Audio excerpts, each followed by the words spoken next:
I'm Lisa Owen and you're Nona Peltier joining me for business. Hey, so ice cream's a big topic of conversation today. This is the sale of Tip Top for $380 million. Yeah, and that's actually quite a good price according to analysts, and Fonterra has said itself that it was about $100 million more than its book value. So it priced it at, about 280. They looked for a buyer in New Zealand for the company, but no one wanted to pay the premium price that Fonterra was hoping for. And, of course, Froneri was willing to pay and did. And they're willing to invest more. How much, we don't know, but we do know that the company Tip Top needs some investment in plant machinery and so on. It's a bit run down. Fonterra didn't want to invest in it. That's the reason it sold. Plus, it was saddled with an enormous amount of debt, $800 million. So it was a sale they had to make, really. Do we know if it's going to keep the association, the brand association, Tip Top? Do we know anything about that? Yeah, they're going to keep the brands because, actually, Froneri is a joint venture, was established 2016 between the big food giant Nestle and a very large ice cream manufacturer out of the UK called R&R. And together they set up this company to acquire brands and bring them all together. So they have loads of brands all over the world. And New Zealand, this is the first New Zealand brand. No, they're going to keep it. This is what they do. They don't promote their own brand. They promote the other types of brands. And so they have an enormous number of them. And the Tip Top will just be incorporated into that. But they do plan to keep the plant machinery here in New Zealand. They say they're going to do that. But they haven't said how much they're going to invest to make that work. So that remains to be seen. But that's at least what the company has said so far. Right, and was it you that spoke to Miles Hurrell? Or? I wasn't the one who spoke to Miles Hurrell. No, he was in Dunedin, and he spoke with journalists there, and what he basically said was that, yes, Tip Top is a brand that means a lot to New Zealand, but it will continue to, and this is what he had to say to the journalists there.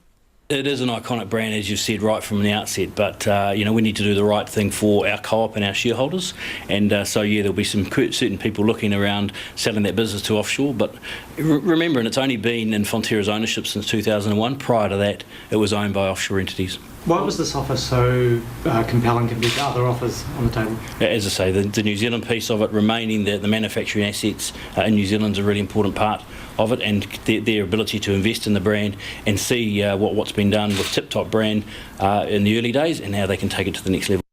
And that's the chief executive of Fonterra, Miles Hurrell.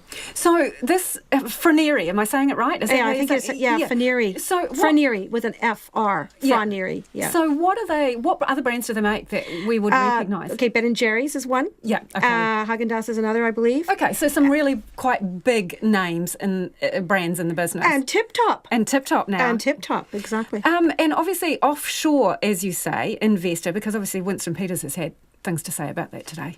Well, he always has something to say about overseas investment, doesn't he?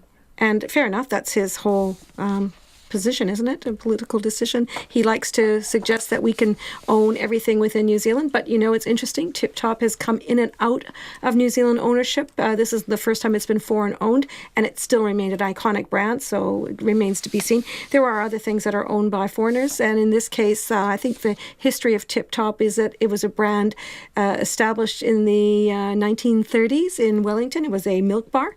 And then, of course, it was held in New Zealand ownership for some time, but then it moved over to Heinz. It was later acquired by the Australian ice cream maker Peters and Brown, and then bought back by Fonterra. So it's had a back and forth history. It has. Yeah. It's not always been. It's still a New Zealand brand, and there's no reason to suggest that this company that's paid a premium would sort of make that brand disappear.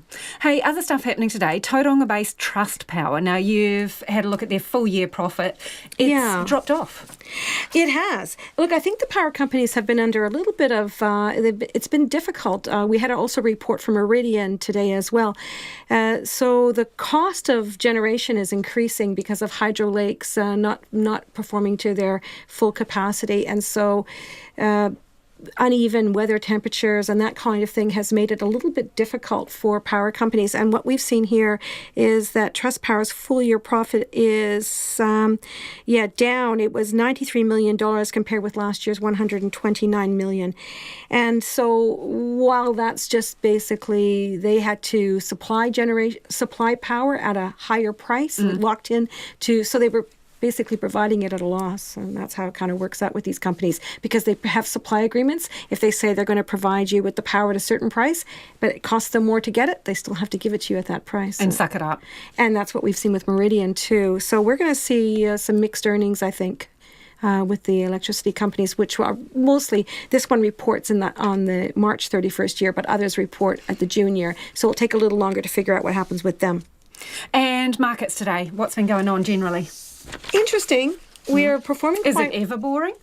Not to me. Yeah, I hope it's okay. not to anyone, really. Yeah, so look, Asian markets have been weak with the uncertainty over what's going to happen next with the trade talks between China and the United States.